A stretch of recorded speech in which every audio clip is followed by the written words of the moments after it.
நண்பர்களுக்கு வணக்கம். ஆரோக்கியா வியூஸ்லேருந்து உங்கள் ஆரோக்கிய ராணி பேசுகிறேன். இப்போ நம்ம இந்த வீடியோவில் பார்க்கறதுக்கு இது என்னென்னா சைபர் கிரைம் குற்றங்கள். கிரைம் அப்படின்னாலே கொலை கொள்ளை எல்லாமே கிரைம் தான். சைபர் கிரைம் அப்படின்னா என்ன? இன்டர்நெட், கம்ப்யூட்டர், மொபைல் போன்ற தொழில்நுட்பங்களை பயன்படுத்தி செய்யப்படும் குற்றங்கள் தான் சைபர் கிரைம் குற்றங்கள். இப்போ நம்பர் 1 என்னன்னா, இப்போ இந்த தெரியாத ஒருத்தருடைய ஆப்பை நம்ம டவுன்லோட் செய்யக்கூடாது. இப்போ அவங்க சொல்லுவாங்க இல்லை நிறைய பெனிஃபிட்ஸ் இருக்குது அப்படிம்பாங்க.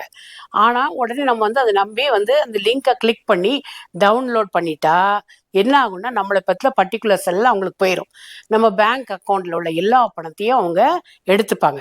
அதனால முன்ன பின்ன தெரியாத ஒருவருடைய ஆப்பை நம்ம டவுன்லோட் செய்யக்கூடாது. நம்பர் 2, இப்போ நான் பேங்க் மேனேஜர் பேசுகிறேன். உங்களுடைய டெபிட் கார்டு இந்த மாதத்தோட முடியுது, அதனால டெபிட் கார்டு நம்பர் ஓடிபி சொல்லுங்க அப்படின்னு சொல்லி ஒருத்தர் கேட்குறாரு. உடனே பேங்க் மேனேஜரே கேட்குறாரு அப்படின்னு டெபிட் கார்டு நம்பரு, ஓடிபி எல்லாம் சொன்னோம்னா அடுத்த நிமிடமே நம்ம அக்கௌண்ட்டில் உள்ள பணம்லாம் காலி ஆகிடும். எந்த காலத்துலையுமே பேங்க் மேனேஜர் ஓடிபி கேட்கவே மாட்டார். இது தெரிஞ்சுக்கோங்க. அப்புறம் நம்பர் 3 என்னன்னா, இப்போ பெண்கள் பாதிக்கப்படுறாங்க சைபர் கிரைமால. எப்படின்னா, அவர்கள் விரக்தியில் இருப்பாங்க. எப்படின்னா, இப்போ பெற்றோர் இல்லாதவங்க, டைவர்ஸ் ஆனவங்க, கணவனை இழந்த பெண்கள், இவங்க ஒருவேளை மறுமணம் செய்யணும்னு நினைக்கலாம். மேட்ரிமோனியில் தங்களை பற்றிய தகவல்களை அவங்க பதிவு பண்ணியிருப்பாங்க. இதை தெரிஞ்சுக்கிட்டு அவங்கள ஃபாலோ பண்ணி சில நபர்கள் என்ன பண்ணுவாங்கன்னா, ரொம்ப ஃப்ரெண்ட்லியாக பழகுவாங்க. நல்லா பழகி அவங்கள பற்றி தெரிஞ்சுக்கிட்டு ஒரு கட்டத்தில் நான் பிஸ்னஸ் பண்ணணும், எனக்கு கொஞ்சம் பண உதவி பண்ணுங்கம்பாங்க. சரி, இவர் நம்ம ஃப்ரெண்ட்லியாக இருக்காரு அப்படின்னு இவங்க பண உதவி பண்ணுவாங்க. அவங்கள்ட்ட இருந்து பணத்தை எல்லாம் கறந்துருவாங்க. 2வது அவங்க இருவரும் இருக்கிற நெருக்கமாக இருக்கிற ஃபோட்டோக்கள்லாம் வாங்கி அவங்கள த்ரெட்டன் பண்ணுறது, மிஸ்யூஸ் பண்ணுறது, இதெல்லாம் பண்ணுவாங்க. இது ஒரு சைபர் கிரைம் குற்றம். அதனால பெண்கள் விழிப்போடு இருக்க வேண்டும். இப்போ சென்னையில் ஒரு ரிட்டையர்டு மேஜர் ஜெனரல் ஒருத்தர் ஏமாந்துருக்காரு. எப்படின்னா, நீங்கள் குற்றத்திற்கு உள்ளாயிருக்கிறீங்க அப்படின்னு சொல்லி இந்த ஹேக்கர்ஸ் பேசி ஒரு ஃபேக்காக ஒரு செட்டப், போலீஸ் ஸ்டேஷன் மாதிரி ஒரு செட்டப் பண்ணி அவரை நீங்கள் குற்றத்திற்கு ஆட்பட்டிருக்கிறீங்க அப்படின்னு சொல்லும் பொழுது ஒரு கட்டத்தில் அவர் நான் என்ன செய்யணும் அப்படின்னு கேட்கும் பொழுது அவர்கிட்ட பணம் கேட்டிருக்காங்க. 83 லட்சம் ரூபாயை இழந்திருக்காங்க.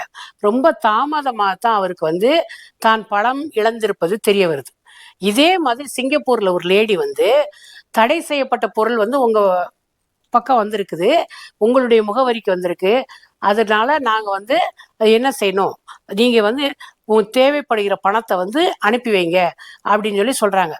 இந்த குற்றம் நிரூபிக்கப்பட்டால் உங்கள்கிட்ட நாங்கள் காப்பாத்துறோம், இல்லை நிரூபிக்கப்படலைன்னா உங்க பணம் உங்களுக்கு திருப்பி வந்துடும் அப்படிங்கிறாங்க. இதை நம்பி அந்த லேடி என்ன பண்றாங்க, நிறைய அவங்க கேட்குற போதெல்லாம் பணத்தை கொடுத்து ஏமாந்துடுறாங்க. அதனால இவங்க பயன்படுத்துகிற ஒரே ஒரு செல் என்னன்னா, நான் விஜிலன்ஸு, சிபிஐ, கஸ்டம்ஸு போன்ற அதிகார மையங்களின் பெயரை பயன்படுத்தி பணத்தை கறக்குறாங்க. இப்போ நம்ம தவறே செய்யாத போது நம்ம எதுக்காக பயப்படணும்? அதை நம்ம ஃபேஸ் பண்ணுறதுக்கு ரெடியாக இருக்கணும். அதுக்காக பயந்து போய் நம்ம பணத்தை இழக்கக்கூடாது. அப்புறம் ஒரு வேலை இல்லாத இளைஞர் வேலைக்காக அலைஞ்சிக்கிட்டு இருக்காரு. அப்போ ஒரு வேலை வாய்ப்பு செய்தி வருது. உடனே இவங்க என்ன சொல்கிறாங்கன்னா, ஒரு அமௌண்ட் டெபாசிட் பண்ணுங்க, பண்ணால் உங்களுக்கு வேலை கிடைக்கும் அப்படிங்கிறாங்க. சரி, நமக்கு வேலை கிடைக்குது அப்படின்ட்டு அவர் பணத்தை டெபாசிட் பண்ணுறாரு.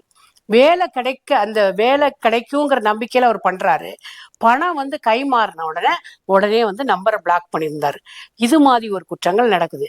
அதே மாதிரி டபுளிங், இப்போ ஒரு அமௌண்ட் பணத்தை போடுங்க, உங்களுக்கு 1/2 hourல டபுளா கிடைக்கும் அப்படிங்கிறாங்க.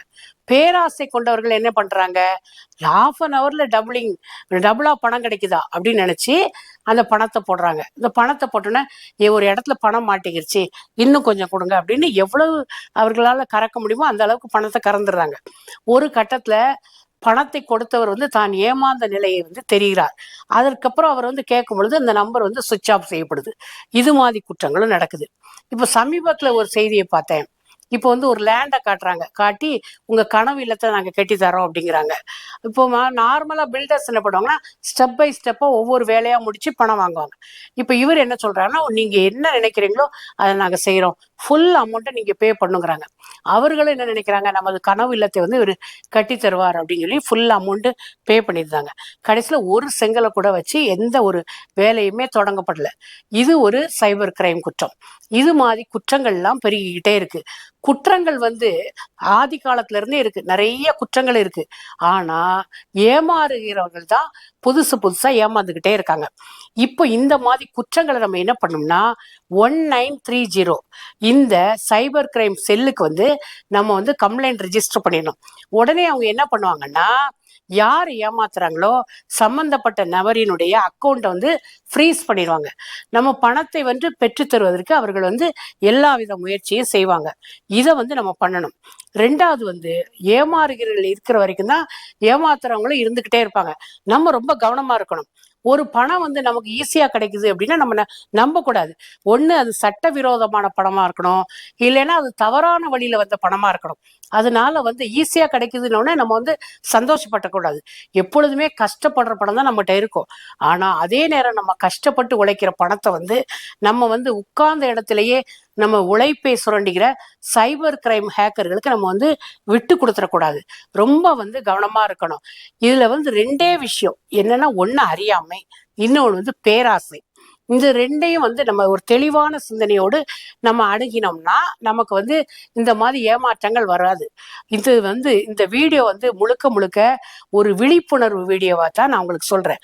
அதனால நம்ம வந்து லைஃப்ல வந்து ரொம்ப கவனத்தோட நம்ம ஏமாந்துராம நம்ம வாழ்க்கையை வந்து கரெக்டா கொண்டுட்டு போனா நம்ம எல்லா நிலையிலும் நம்ம வந்து ஒரு வெற்றியை பெறலாம். நன்றி, வணக்கம்.